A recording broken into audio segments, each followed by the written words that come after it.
ہمارے محلے میں ایک اندھی فقیرنی آتی تھی جو ہمیشہ میرے گھر کے دروازے پر رک کر عجیب و غریب دعائیں دیتی۔ مجھے اس پر ترس آتا تھا، اس لیے میں اسے کھانا اور کپڑے دے دیا کرتی تھی۔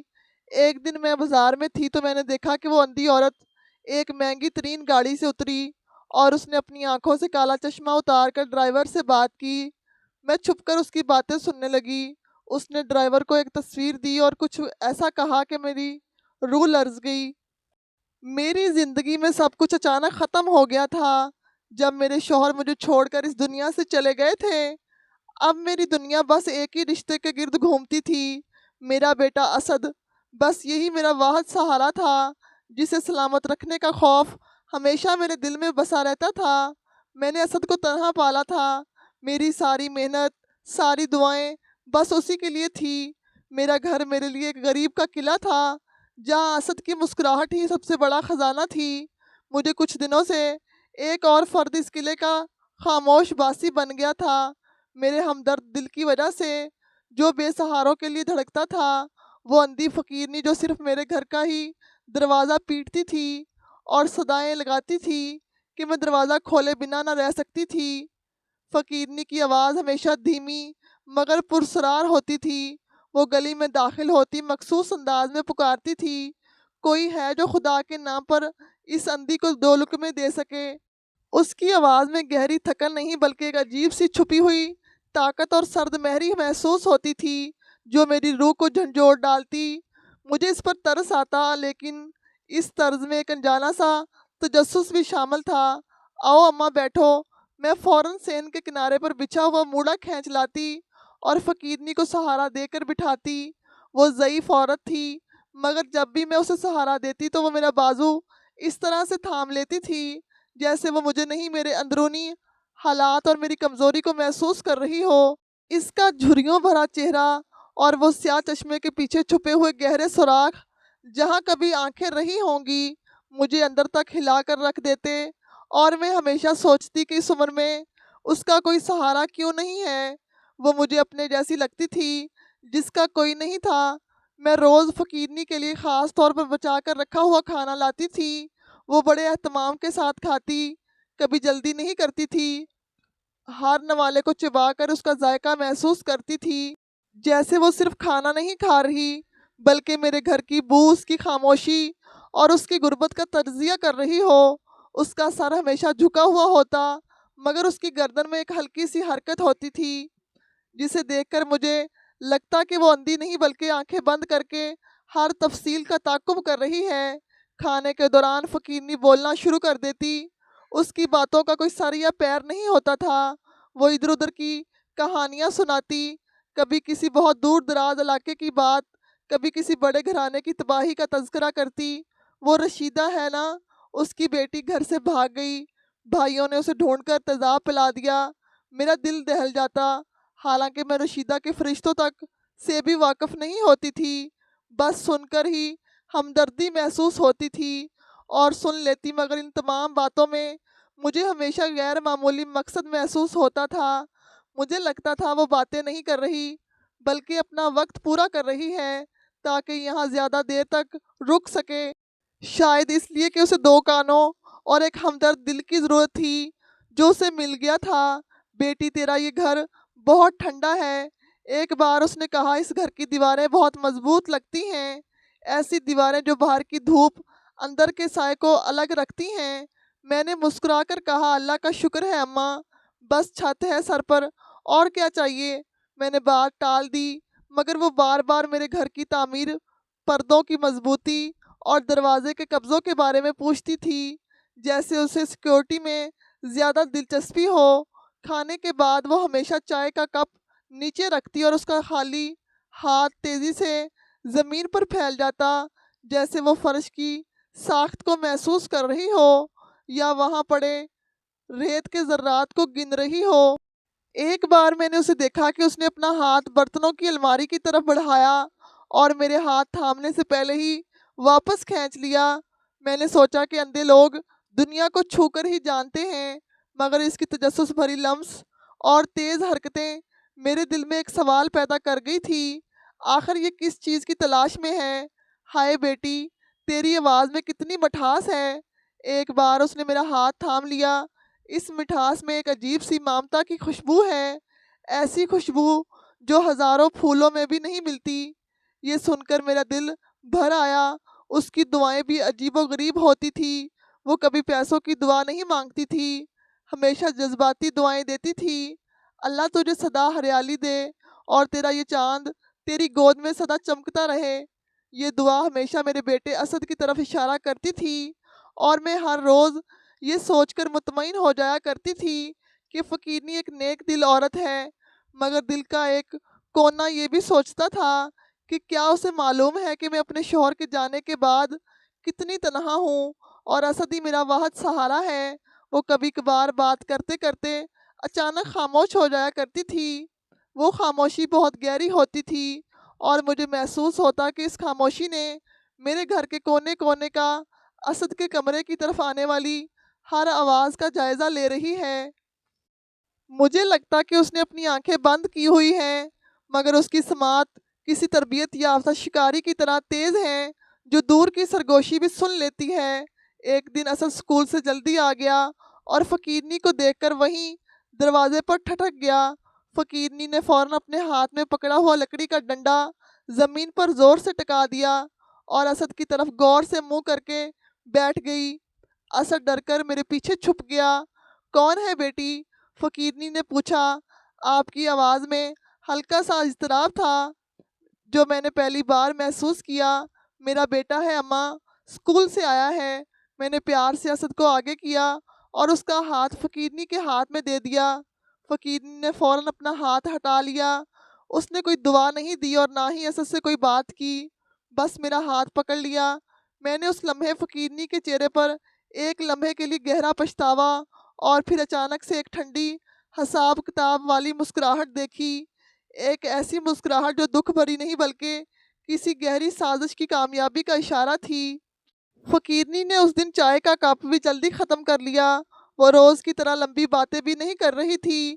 اس کے چہرے پر ایک عجیب سی بے چینی تھی، جیسے وہ اس جگہ سے جلد از جلد باہر نکل کر کسی کو رپورٹ دینا چاہتی ہو۔ اب چلتی ہوں بیٹی، اس نے کہا اور میرا سہارا دینے سے پہلے ہی خود اٹھ کر کھڑی ہو گئی۔ اس کا چلنے کا انداز آج روز کی طرح ڈگمگایا ہوا نہیں تھا، بلکہ اس کے قدموں میں ایک عجیب سی جلدی اور تیزی تھی، جیسے اسے اپنا راستہ رٹا ہوا ہو اور وہ کسی کے سہارے کے بغیر گلی کے کونے تک پہنچ سکتی ہے۔ میں نے تعجب سے اسے جاتے ہوئے دیکھا اور میرے دل میں پہلی بار گہرا شک پیدا ہوا۔ میں نے فوراً دروازہ بند کیا اور اپنے بیٹے کو گلے لگا لیا۔ میرا دل خوف سے کانپ رہا تھا۔ میرا شک گہرا ہوتا جا رہا تھا کہ یہ عورت اندھی نہیں ہے، یا شاید یہ اتنی معصوم نہیں ہے جتنی نظر آتی ہے، مگر شاید یہ میرا وہم ہے۔ بھلا اس بے زر وجود نے مجھے کیا نقصان دینا تھا؟ اگلے دن میں مخصوص وقت میں دروازے کے پاس گئی۔ اس کی صدا کی عادت سی ہو گئی تھی جو کسی اذان کی طرح کانوں میں پڑتی تھی، مگر آج وہ معمول ٹوٹ سا گیا کیونکہ آج وہ نہیں آئی تھی۔ مجھے لگا کہ شاید کوئی دوسرا در مل گیا ہے، کل آ جائے گی، مگر ایک ہفتہ یوں ہی بیت گیا جیسے ایک صدی گزر گئی ہو۔ فقیرنی کا وہ پوشیدہ سا وجود جو میری دہلیز کے باہر ایک خاموش پہرے دار کی طرح بیٹھا رہتا تھا، اب وہاں نہیں تھا۔ اس کی غیر موجودگی نے میرے گھر کے دروازے کو ویران کر دیا تھا۔ میں ہر روز اٹھتے ہی سب سے پہلے اس جگہ کو دیکھتی جہاں وہ اپنی گٹھڑی سنبھالے سر جھکائے بیٹھی ہوتی تھی، مگر وہاں اب صرف دھول تھی اور خزاں کے سوکھے پتے اڑ رہے تھے۔ میرے دل میں وسوسوں کے ناگ پھن پھیلائے بیٹھے تھے کہ نہ جانے وہ بیچاری کہاں گئی ہوگی، کیا کسی حادثے کا شکار ہو گئی، یا بھوک پیاس نے اس کی جان لے لی، یا شاید وہ کسی اور بستی کی طرف نکل گئی۔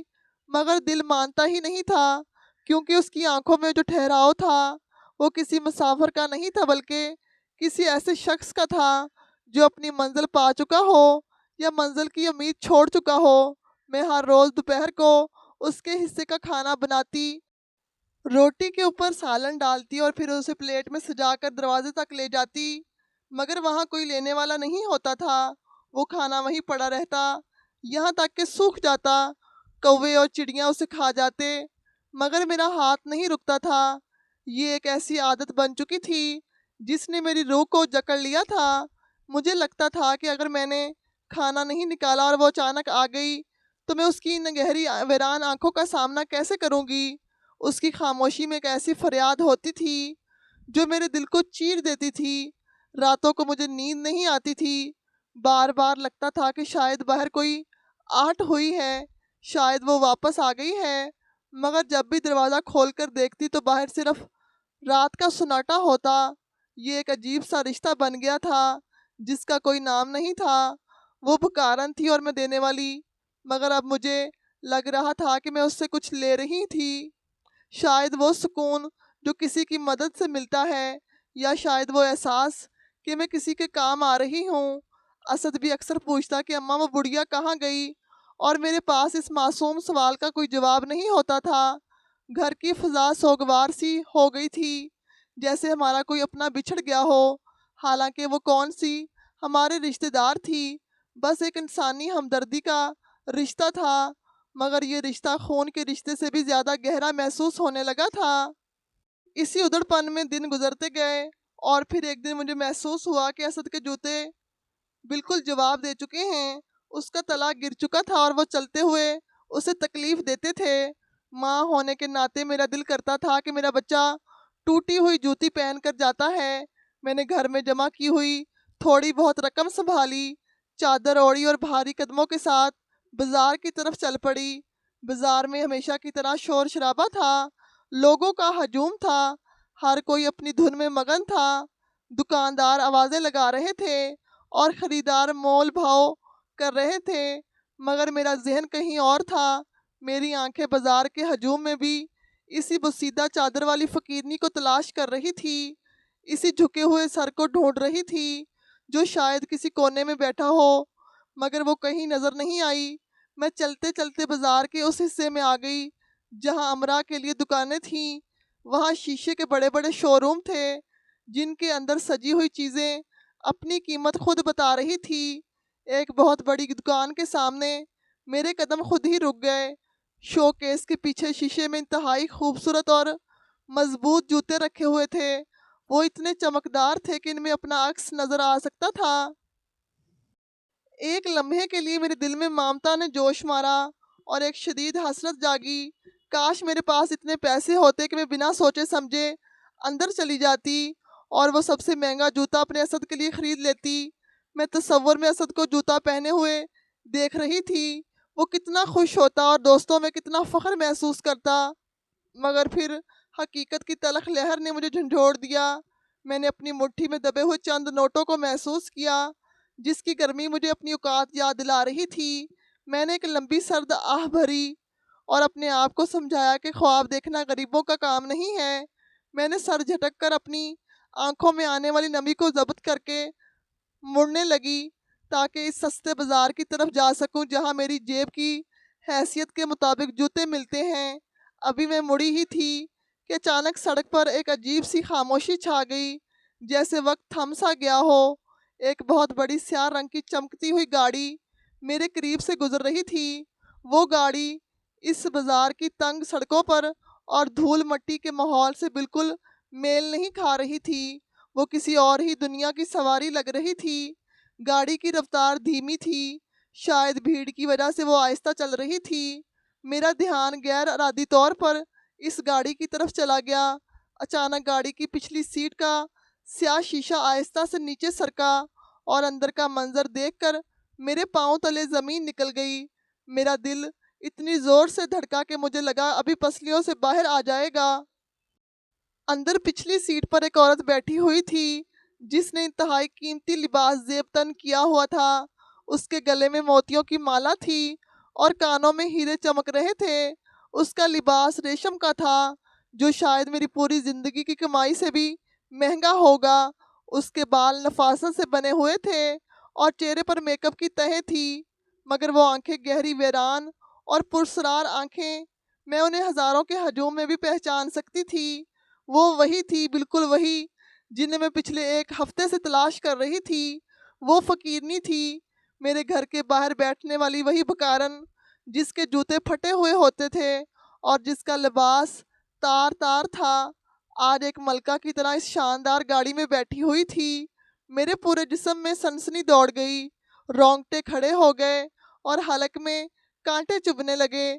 میں نے آنکھیں پھاڑ کر اسے دیکھا کہ کہیں یہ میرا وہم تو نہیں، کہیں یہ میری شدت انتظار کی وجہ سے پیدا ہونے والا کوئی سراب تو نہیں۔ وہ حقیقت تھی۔ وہ عورت کھڑکی سے باہر خلا میں گھور رہی تھی۔ اس کے چہرے پر وہی بے تاثر سی سنجیدگی تھی جو اس وقت ہوتی تھی جب وہ میرے دروازے پر بیٹھی ہوتی تھی۔ فرق صرف اتنا تھا کہ تب وہ خاک نشین تھی اور اب وہ مسند نشین تھی۔ میری زبان گنگ ہو گئی۔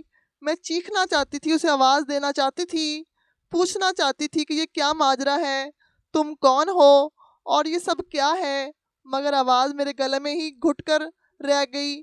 گاڑی آہستہ آہستہ رینگتی ہوئی مجھ سے دور ہونے لگی اور میں وہی پتھر کی مورت بنی کھڑی رہ گئی۔ بازار کا شور میرے کانوں میں گونج رہا تھا مگر مجھے کچھ سنائی نہیں دے رہا تھا۔ میری نظروں کے سامنے بس وہی چہرہ تھا جو اب شیشہ اوپر ہونے کی وجہ سے چھپ چکا تھا۔ میرے دماغ میں سوالوں کا ایک طوفان برپا ہو گیا۔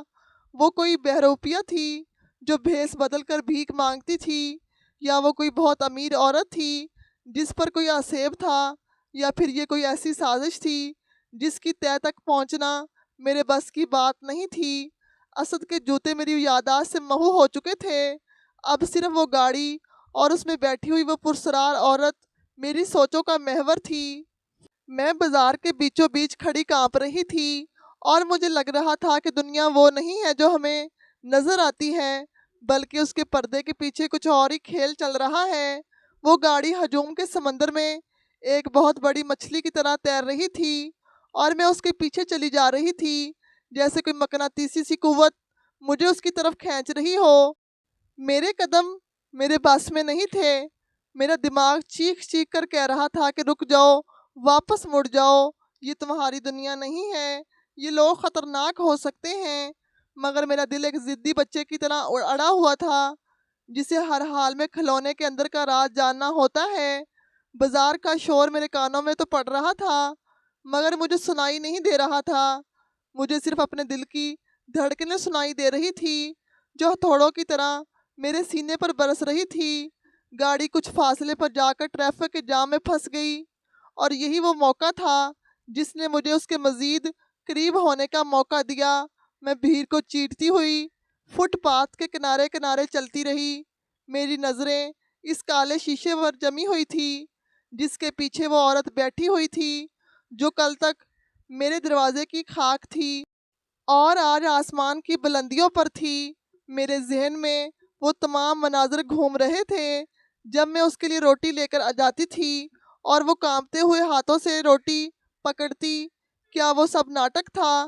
کیا وہ لرزتے ہوئے ہاتھ اور وہ جھکی ہوئی کمر سب ایک فریب تھا؟ مجھے اپنے آپ پر غصہ آ رہا تھا اور ساتھ ہی ساتھ ایک عجیب سا خوف بھی محسوس ہو رہا تھا کہ میں نے انجانے میں کسی بلا کو اپنے گھر کے سامنے پناہ دے رکھی تھی۔ گاڑی ایک تنگ موڑ کاٹنے کے بعد رکی۔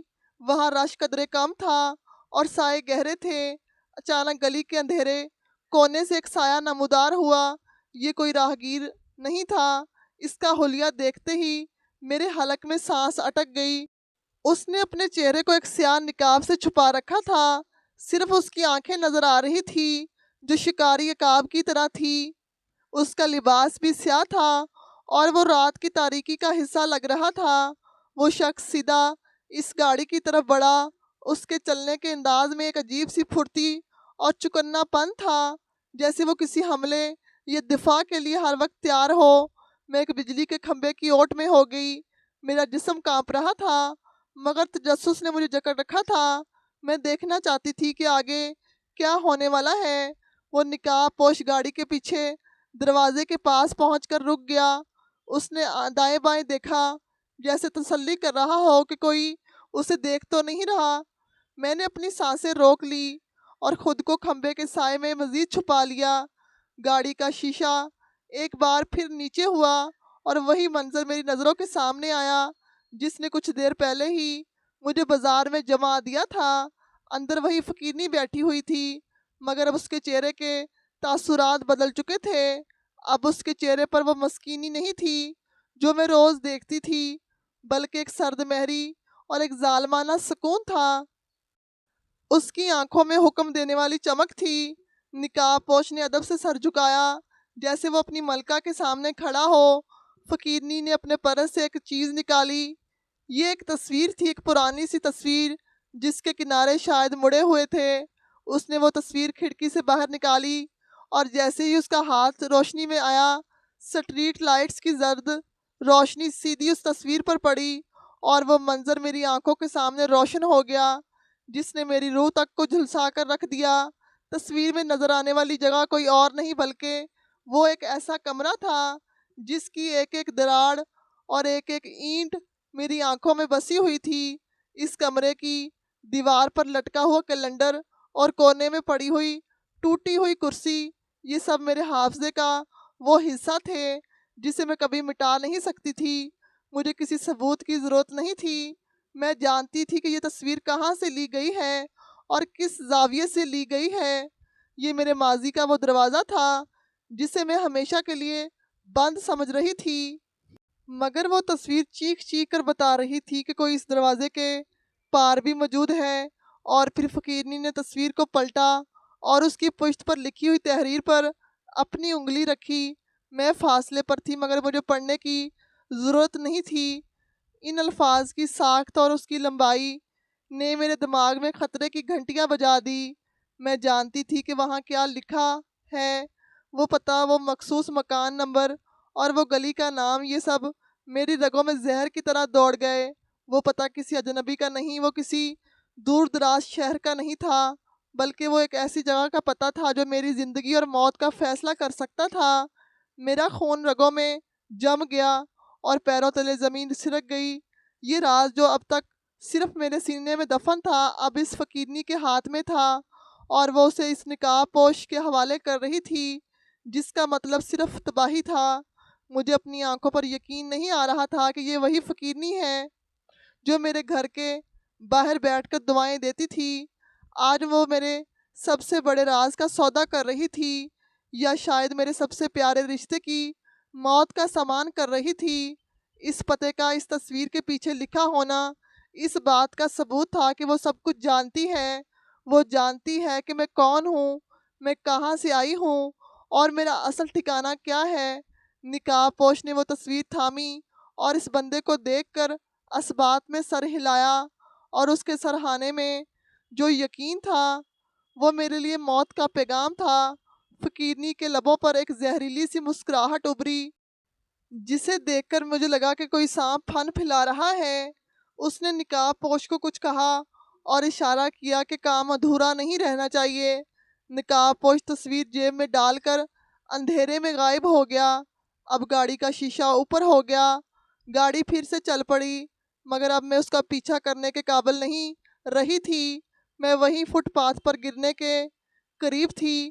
میرا سانس اکھڑ رہا تھا اور آنکھوں کے سامنے اندھیرا چھا رہا تھا۔ وہ تصویر اور اس کے پیچھے لکھا ہوا پتہ میرے دماغ میں تھوڑے برسا رہا تھا۔ مجھے سمجھ نہیں آئی کہ وہ فقیرنی وہاں کیوں بیٹھی تھی۔ وہ بھیک نہیں مانگ رہی تھی، وہ نگرانی کر رہی تھی، وہ وقت کا انتظار کر رہی تھی، اور اب وہ وقت آ گیا تھا۔ میں لڑکھڑاتے قدموں سے واپس مڑی، میرا ہر قدم منو وزنی تھا۔ مجھے لگ رہا تھا کہ اب گھر جانا بھی محفوظ نہیں ہے، کیونکہ وہ پتہ، وہ بدقسمت پتہ جو اس تصویر پر لکھا ہوا تھا، اس کا تعلق میری ذات کے اس پہلو سے تھا جسے میں دنیا سے چھپائے پھرتی تھی۔ بازار کی رونق اب میرے لیے ماتم کا منظر پیش کر رہی تھی۔ مجھے ہر شخص دشمن لگ رہا تھا۔ میں نے اپنی چادر کو اپنے گرد سختی سے لپیٹ لیا جیسے یہ مجھے اس خوف سے بچا سکے گی، مگر خوف تو میرے اندر بیٹھ گیا تھا۔ وہ پتہ کسی بھوت کی طرح میرا پیچھا کر رہا تھا۔ میں گھر کی طرف بھاگی۔ میری رفتار میں ایک جنونی کیفیت تھی۔ مجھے جلد از جلد اپنی پناہ گاہ میں پہنچنا تھا، حالانکہ اب مجھے معلوم ہو چکا تھا کہ کوئی پناہ گاہ محفوظ نہیں رہی۔ جب میں گھر پہنچی تو میری حالت غیر تھی۔ اسد نے مجھے دیکھا تو ڈر گیا۔ امی، آپ کو کیا ہوا ہے؟ اس نے پوچھا، مگر میں اسے کیا بتاتی کہ میں نے اپنی موت کا پروانہ دیکھ لیا ہے، یا میں نے وہ راز فاش ہوتے دیکھ لیا ہے جس کی قیمت ہماری زندگیاں ہیں۔ میں نے اسے سینے سے لگا لیا اور زور زور سے رونے لگی۔ وہ معصوم بچہ میری حالت دیکھ کر سہم گیا، مگر اسے یہ پتہ نہیں تھا کہ جس جوتے کی دکان پر میں گئی تھی وہاں سے میں جوتے نہیں بلکہ خوف کا ایک ایسا جوڑا پہن کر آئی ہوں جو اب عمر بھر میرے پیروں سے نہیں اترے گا۔ وہ تصویر اور وہ کمرہ اور وہ مخصوص پتہ میرے ذہن کے پردے پر کسی فلم کی طرح بار بار چل رہا تھا، اور میں سوچ رہی تھی کہ کیا اب بھاگنے کا وقت آ گیا ہے یا پھر مقابلہ کرنے کا، مگر مقابلہ کس سے؟ اس طاقتور عورت سے جو اشاروں پر موت بانٹتی ہے، یا اس ماضی سے جو اس پتے کی شکل میں میرے سامنے آ کھڑا ہوا تھا؟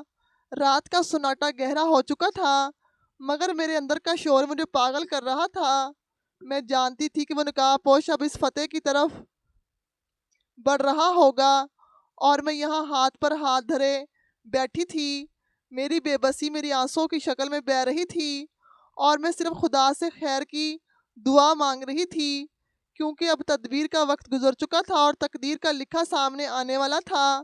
رات کے اس پچھلے پہر کی ہولناک خاموشی میرے ذہن میں اس پرانی رات کی یادیں تازہ کر رہی تھی جب میری زندگی کا ورق پلٹا تھا۔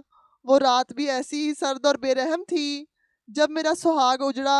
ابھی کچھ ہی دن گزرے تھے اور میں اپنی خالی گود اور ویران گھر کے ماتم میں غرق تھی، جب میرا شوہر مجھے اس دنیا میں بالکل تنہا چھوڑ کر جا چکا تھا اور میرے پاس جینے کی کوئی وجہ باقی نہیں رہی تھی۔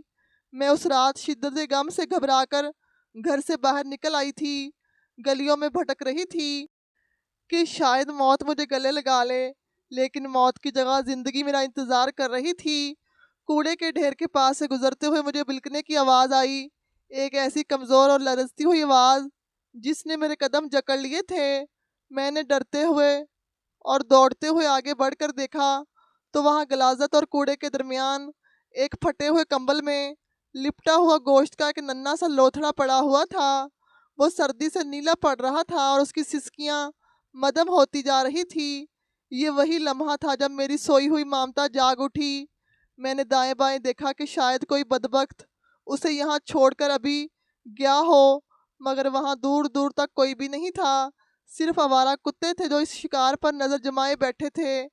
میں نے ایک لمحے کی تاخیر کیے بغیر اس ننھی سی جان کو اپنی باہوں میں اٹھا لیا، اس کے ٹھنڈے جسم کو اپنے سینے کی گرمائش دی تو اس نے رونا بند کر دیا اور میری طرف اپنی چھوٹی چھوٹی آنکھوں سے دیکھا۔ ان آنکھوں میں ایک ایسا سوال تھا، ایک ایسی اپیل تھی جس نے مجھے اپنا غلام بنا لیا۔ میں اسے گھر لے آئی اور اسے نہلایا دھلایا اور سینے سے لگا لیا، یوں لگا جیسے خدا نے میری گود بھرنے کے لیے فرشتے بھیج دیے ہوں۔ یہ اسد تھا، میرا اسد، جسے میں نے کوڑے کے ڈھیر سے اٹھا کر اپنے دل کا ٹکڑا بنا لیا تھا۔ لوگ باتیں بناتے تھے، محلے والے انگلیاں اٹھاتے تھے کہ یہ بچہ کس کا ہے اور کہاں سے آیا ہے، مگر میں بحری ہو گئی تھی۔ مجھے کسی کی پرواہ نہیں تھی سوائے اس ننھی سی جان کے جس کی سانسیں اب میری سانسوں کے ساتھ جڑ چکی تھی۔ جیسے جیسے وہ بڑا ہوتا گیا میرا خوف بھی بڑھتا گیا۔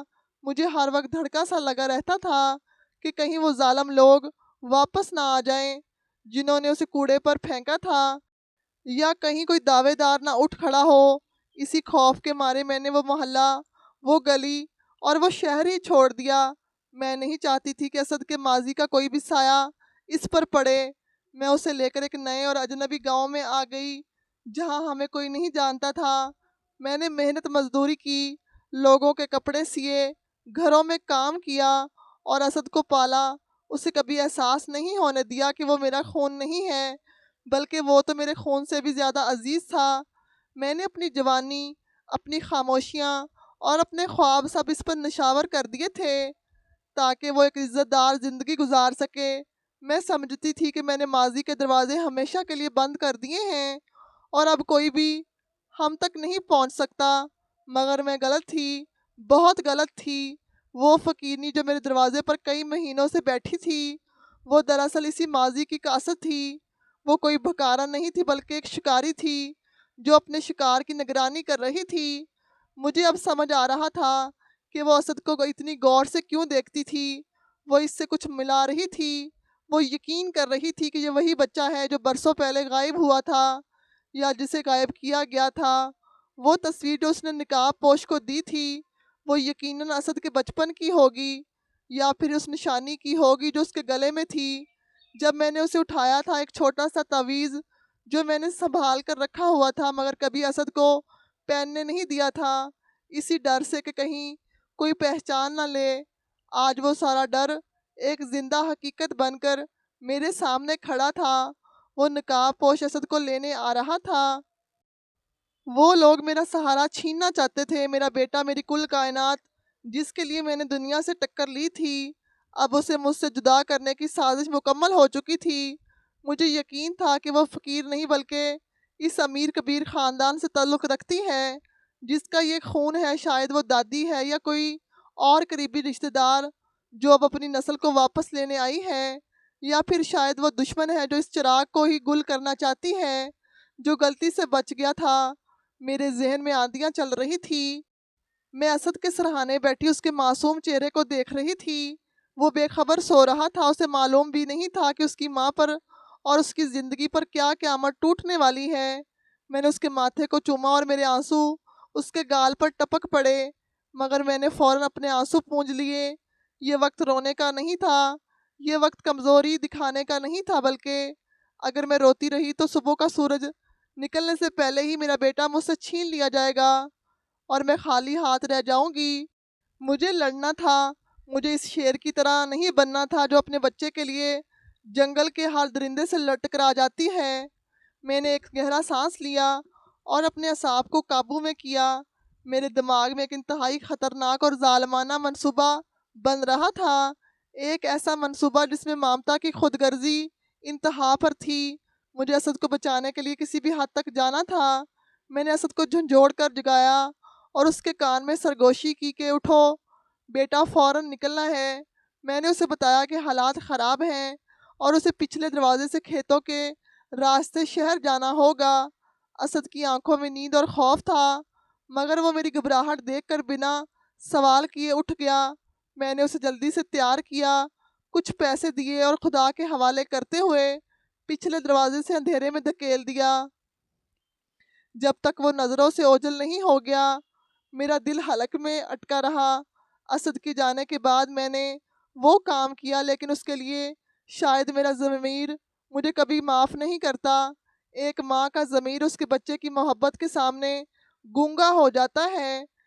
میں سامنے والے گھر گئی جہاں ایک غریب مزدور کا یتیم بچہ رہتا تھا جو اکثر ہمارے گھر کھیلتا تھا اور کبھی کبھی رات کو یہیں سو جایا کرتا تھا۔ میں نے اسے آواز دی اور وہ بیچارہ کچی نیند میں اٹھ کر آیا۔ میں نے اسے لالچ دیا کہ آج رات تم اسد کے بستر پر سو جاؤ، میں نے تمہارے لیے کھیر بنائی ہے اور وہاں نرم گدا ہے۔ وہ معصوم بچہ خوشی خوشی چہک اٹھا، اور اسے کیا معلوم تھا کہ وہ نرم گدا آج رات کانٹوں کی سیج بن سکتا ہے۔ میں اسے اپنے گھر لے آئی، اسے پیٹ بھر کر کھانا کھلایا اور پھر اسد کے بستر پر لٹا دیا۔ اس پر اسد کی وہی چادر اوڑھ دی جو اسد روز لیتا تھا اور کمرے کی روشنی مدھم کر دی تاکہ اندھیرے میں چہرہ صاف نظر نہ آئے۔ وہ بچہ فوراً ہی گہری نیند سو گیا۔ اسے اسد کی جگہ سوتا ہوا دیکھ کر میرے دل میں ایک لمحے کے لیے ٹیس اٹھی کہ میں ایک بے گناہ کو قربانی کا بکرا بنا رہی ہوں، مگر پھر اسد کا چہرہ میری آنکھوں کے سامنے آ گیا اور وہ پتھر ہو گئی۔ میں نے سوچا کہ اگر وہ لوگ آئیں گے تو اندھیرے میں اسے اسد سمجھ کر لے جائیں گے اور اس بچے کو چھوڑ دیں گے، کیونکہ انہیں تو اسد چاہیے تھا اور اتنی دیر میں میرا اسد بہت دور نکل چکا ہوگا۔ یہ ایک جوا تھا جو میں نے کھیلا تھا، ایک ایسا جوا جس میں داؤ پر کسی اور کی جان لگی تھی، مگر جیتنے والا انعام میرا بیٹا تھا۔ میں نے کمرے کا دروازہ نیم وا چھوڑا اور خود دوسرے کمرے کی اوٹ میں بیٹھ گئی جہاں سے میں سب کچھ دیکھ سکتی تھی۔ میرے ہاتھ میں وہی خنجر تھا اور دل میں خوف اور امید کی جنگ جاری تھی۔ میں اس نقاب پوش کا انتظار کرنے لگی جو موت کا پیغام لے کر آ رہا تھا، اور مجھے یقین تھا کہ جب وہ آئے گا تو اسے بستر پر اسد ہی نظر آئے گا، کیونکہ مامتا کی آنکھوں پر پٹی بندھی ہوتی ہے اور وہ اپنے بچے کو بچانے کے لیے پوری دنیا کو آگ میں جھونک سکتی ہے۔ رات کی تاریکی گہری ہو چکی تھی اور اب صرف انتظار تھا اس خونی کھیل کے شروع ہونے کا جس کی بساط میں نے بچھا دی تھی۔ وہ رات میری زندگی کی سب سے بھیانک اور سب سے طویل رات تھی، جب میرے سامنے میرے بچھائے ہوئے جال میں وہ معصوم شکار پھنس گیا تھا۔ نقاب پوش اندھیرے میں اس یتیم بچے کو اسد سمجھ کر اٹھا لے گیا۔ اس کی گاڑی کے پہیوں کی آواز میرے دل پر ہتھوڑوں کی طرح برس رہی تھی۔ میرا کلیجہ پھٹ رہا تھا اور ضمیر مجھے ملامت کر رہا تھا کہ میں نے اپنی مامتا کے لیے ایک بے گناہ کی بلی چڑھا دی، مگر اس وقت میرے پاس پچھتاوے کا وقت نہیں تھا۔ مجھے اس قربانی کو رائیگاں نہیں جانے دینا چاہتی تھی۔ میں نے فوراً اپنا مختصر سا سامان اٹھایا اور پچھلے دروازے سے نکل کر دیوانہ وار کھیتوں کی طرف بھاگی، جہاں میرا اسد میرا انتظار کر رہا تھا۔ رات کی تاریکی اور جنگل کے سناٹے میں جب میں نے اسد کو صحیح سلامت دیکھا تو میری جان میں جان آئی۔ ہم نے پیچھے مڑ کر نہیں دیکھا۔ ہم نے وہ گاؤں، وہ گھر اور وہ یادیں سب وہیں چھوڑ دی اور ایک نامعلوم منزل کی طرف چل پڑے۔ بسوں اور ٹرینوں کے دھکے کھاتے ہوئے ہمیں ایک ایسے بڑے شہر میں پہنچ گئے جہاں انسانوں کا سمندر تھا اور اس سمندر میں ہماری پہچان کھو گئی تھی۔ ہم نے یہاں اپنی زندگی کا نیا باب شروع کیا، ایک چھوٹا سا کرائے کا مکان لیا اور میں نے دوبارہ محنت مزدوری کرنا شروع کر دی۔ اسد بھی اب سمجھدار ہو گیا تھا۔ اس نے اپنی پڑھائی کے ساتھ ساتھ کام بھی شروع کر دیا۔ ہم دونوں نے خوف کے سائے میں جینا چھوڑ دیا، مگر احتیاط کا دامن نہیں چھوڑا۔ میں ہر وقت چوکنا رہتی تھی کہ کہیں کوئی پرانا سایہ ہمارا پیچھا تو نہیں کر رہا، مگر جیسے جیسے وقت گزرتا گیا وہ خوف دھندلا ہوتا گیا۔ سال مہینوں میں اور مہینے دنوں میں بدلتے گئے۔ اسد اب ایک کڑیل جوان بن چکا تھا۔ اس کی ذہانت اور محنت نے اسے ایک اچھی کمپنی میں ملازمت دلا دی۔ ہمارے حالات بدل گئے۔ اب ہم غربت کی لکیر سے نکل کر ایک خوشحال زندگی گزار رہے تھے۔ اسد میرا فخر تھا، میرا مان تھا۔ اس نے مجھے وہ سکھ دیے تھے جس کی میں نے کبھی امید بھی نہیں کی تھی۔ وہ میری خدمت کرتا اور مجھے پلکوں پر بٹھا کر رکھتا تھا۔ اس کی محبت دیکھ کر مجھے اکثر وہ رات یاد آ جاتی جب میں نے اسے کوڑے کے ڈھیر سے اٹھایا تھا۔ خدا نے میرے اس نیک عمل کا صلہ مجھے دنیا میں ہی دے دیا تھا، مگر تقدیر کا کھیل ابھی ختم نہیں ہوا تھا۔ ماضی کبھی بھی پیچھا نہیں چھوڑتا، وہ ہمیشہ آپ کے تعاقب میں رہتا ہے اور تب وار کرتا ہے جب آپ سب سے زیادہ بے فکر ہوتے ہیں۔ ایک شام جب موسلا دھار بارش ہو رہی تھی اور ہم دونوں ماں بیٹا چائے پی رہے تھے، اچانک ہمارے دروازے پر دستک ہوئی۔ دستک عام نہیں تھی، اس میں ایک ایسی گونج تھی جس نے میرے 20 سال پرانی وہ رات یاد دلا دی تھی۔ میرا دل زور زور سے دھڑکنے لگا۔ اسد نے اٹھ کر دروازہ کھولا تو باہر کا منظر دیکھ کر میرے ہاتھ سے چائے کا کپ گر کر ٹوٹ گیا۔ دروازے پر وہی بڑی سی سیاہ گاڑی کھڑی تھی اور اس کے ساتھ 2 قد اور باڈی گارڈ کھڑے تھے اور ان کے درمیان وہی فقیرنی کھڑی تھی، مگر اب وہ فقیرنی نہیں لگ رہی تھی۔ وہ وقت کے ساتھ ساتھ بوڑھی ضرور ہو گئی تھی، اس کی کمر جھک گئی تھی اور چہرے پر جھریوں کا جال مزید گہرا ہو گیا تھا، مگر اس کی آنکھوں میں وہی پرانی چمک اور جاہو جلال تھا۔ اس نے مہنگا ترین لباس پہن رکھا تھا اور ہاتھوں میں ہیرے کی انگوٹھیاں جگمگا رہی تھی۔ اسد حیرت سے اسے دیکھ رہا تھا، مگر میں اسے پہچان چکی تھی۔ یہ وہی عورت تھی جس نے میری نیندیں حرام کی تھی۔ وہ بغیر اجازت اندر داخل ہوئی اور سیدھی میرے سامنے آ کر کھڑی ہو گئی۔ اس کی نظروں میں اب دشمنی نہیں تھی، بلکہ ایک عجیب سی بیچارگی اور التجا تھی جو اس کے امیر انا حلیے سے میل نہیں کھا رہی تھی۔ اس نے اسد کی طرف دیکھا اور اس کی آنکھوں میں آنسو آ گئے۔ اس نے لرزتی ہوئی آواز میں کہا، اسد میرے بیٹے، میں تمہیں لینے آئی ہوں۔ اسد نے سوالیہ نظروں سے میری طرف دیکھا اور پھر اس عورت سے پوچھا کہ آپ کون ہیں اور مجھے بیٹا کیوں کہہ رہی ہیں؟ اس بڑھیا نے گہرا سانس لیا اور وہ راز فاش کر دیا جسے میں نے 20 سال تک اپنے سینے میں دفن رکھا تھا۔ اس نے کہا کہ اسد تم کوئی عام انسان نہیں ہو، تم اس ملک کے سب سے بڑے جاگیردار اور صنعت کار گھرانے کے چشم و چراغ ہو۔ تم میرے پوتے ہو، میرے اکلوتے وارث۔ تمہارے باپ کے مرنے کے بعد جائیداد کے لالچ میں تمہارے چچاؤں نے تمہیں اغوا کروا کر مروانا چاہا تھا، مگر اللہ نے تمہیں بچا لیا۔ ہمیں بتایا گیا تھا کہ تم مر چکے ہو، مگر کچھ سال پہلے مجھے سچ کا پتہ چلا، تب سے ہی میں تمہیں ڈھونڈ رہی ہوں۔ میں نے اس وقت بھی تمہیں لینے کی کوشش کی تھی، مگر تمہاری یہ نام و نہاد ماں تمہیں لے کر بھاگ گئی تھی۔ اس نے میری طرف ایک زہریلی نظر ڈالی۔ اسد پتھر کا ہو گیا۔ وہ یقین نہیں کر پا رہا تھا، کیونکہ وہ خود ایک مزدور کا بیٹا سمجھتا تھا۔ وہ ایک ارب پتی خاندان کا وارث ہے۔ بڑھیا نے اپنی بات جاری رکھی۔ اس نے کہا کہ اسد میرے پاس آ جاؤ، میں بوڑھی ہو چکی ہوں اور موت کے دہانے پر کھڑی ہوں۔ میرے بعد اس اربوں کی سلطنت کا کوئی وارث نہیں ہے۔ یہ سب تمہارا ہے، یہ بنگلہ، یہ گاڑیاں، یہ فیکٹریاں سب تمہارے قدموں میں ہیں۔ بس ایک بار ہاں کر دو اور میرے ساتھ چلو، تمہاری زندگی بدل جائے گی، تم بادشاہوں کی طرح رہو گے۔ اس عورت کو چھوڑ دو جس نے تمہیں چوری کیا اور چھپا کر رکھا۔ اس نے میری طرف دیکھا، میری آنکھوں سے آنسو بہہ رہے تھے۔ میں خاموش تھی، کیونکہ میں جانتی تھی کہ خون خون کو پکار رہا ہے اور آج میرا امتحان ہے۔ میں نے اسد کو پالا تھا، مگر میں اسے دولت اور نام و نہاد نہیں دے سکتی تھی جو یہ بڑھیا اس کے قدموں میں نشاور کر رہی تھی۔ کمرے میں ایک سنگین خاموشی چھا گئی۔ بڑھیا کو یقین تھا کہ دولت کی چمک اور خون کا رشتہ اسد کو اس کی طرف کھینچ لے گا۔ اس نے اسد کے سامنے چیک بک اور جائیداد کے کاغذات رکھ دیے اور کہا کہ دستخط کرو اور اپنے ماضی کو بھول جاؤ۔ اس نے ان کاغذات کو دیکھا، پھر اس بڑھیا کو دیکھا اور پھر میری طرف دیکھا۔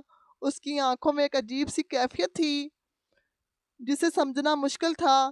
پھر وہ آہستہ آہستہ چلتا ہوا بڑھیا کے سامنے گیا۔ بڑھیا کے چہرے پر فتح کی مسکراہٹ ابھری۔ اسے لگا کہ اس نے بازی جیت لی ہے، مگر اس نے جو کیا، اس نے بڑھیا کے ساتھ ساتھ مجھے بھی حیران کر دیا۔ اسد نے وہ کاغذات اور چیک بک اٹھائی اور انہیں پھاڑ کر ہوا میں اچھال دیا۔ کاغذ کے ٹکڑے برف کے گالوں کی طرح فرش پر بکھر گئے۔ بڑھیا کی آنکھیں پھٹی کی پھٹی رہ گئی۔ اسد کی آواز گونجی اور اس آواز میں اتنی طاقت اور درد تھا کہ ادھر کمرے کی دیواریں بھی لرز اٹھی۔ اس نے کہا، محترمہ، شاید بھول رہی ہیں کہ آپ کس سے بات کر رہی ہیں۔ آپ اس وقت اسد سے بات کر رہی ہیں، جسے آپ کے اسی شاہی خون نے کوڑے کے ڈھیر پر پھینک دیا تھا تاکہ کتے اسے کھا جائیں۔ آپ آج مجھے وارث بنانے آئی ہیں، کیونکہ آپ کو اپنی دولت سنبھالنے کے لیے کندھا چاہیے، مگر اس وقت آپ کی ممتا کہاں تھی جب میں بھوک سے بلک رہا تھا اور سردی سے ٹھٹر رہا تھا؟ اس وقت میرا وارث کون بنا تھا؟ یہ عورت جسے آپ نام و نہاد ماں کہہ رہی ہیں۔ اسد نے میرے کندھے پر ہاتھ رکھا اور مجھے اپنے سینے سے لگا لیا۔ اس نے کہا کہ یہ ہے میری ماں، وہ نہیں جس نے مجھے جنم دے کر کوڑے میں پھینک دیا، بلکہ وہ جس نے کوڑے سے اٹھا کر مجھے سینے سے لگایا۔ آپ کہتی ہیں کہ میں آپ کے خون کا وارث بن جاؤں، مگر میں اس خون پر تھوکتا ہوں جس میں وفا نہیں ہے۔ میں اس عورت کا وارث ہوں جس نے اپنی جوانی، اپنی خوشیاں، اپنی زندگی مجھ پر قربان کر دی، جس نے مجھے اس وقت اپنایا جب میں غلاظت میں لتھڑا ہوا تھا۔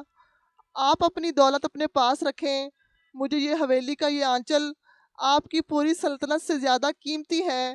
میں وہ نام نہیں چاہتا جو مجھے گندگی میں پھینک گیا تھا۔ میں اسی نام کے ساتھ مرنا پسند کروں گا جو اس عورت نے مجھے دیا ہے۔ آپ جا سکتی ہیں اور دوبارہ کبھی مت آئیے گا، کیونکہ یہاں کوئی وارث نہیں رہتا، یہاں صرف ایک بیٹا رہتا ہے جو اپنی ماں کے ساتھ خوش ہے۔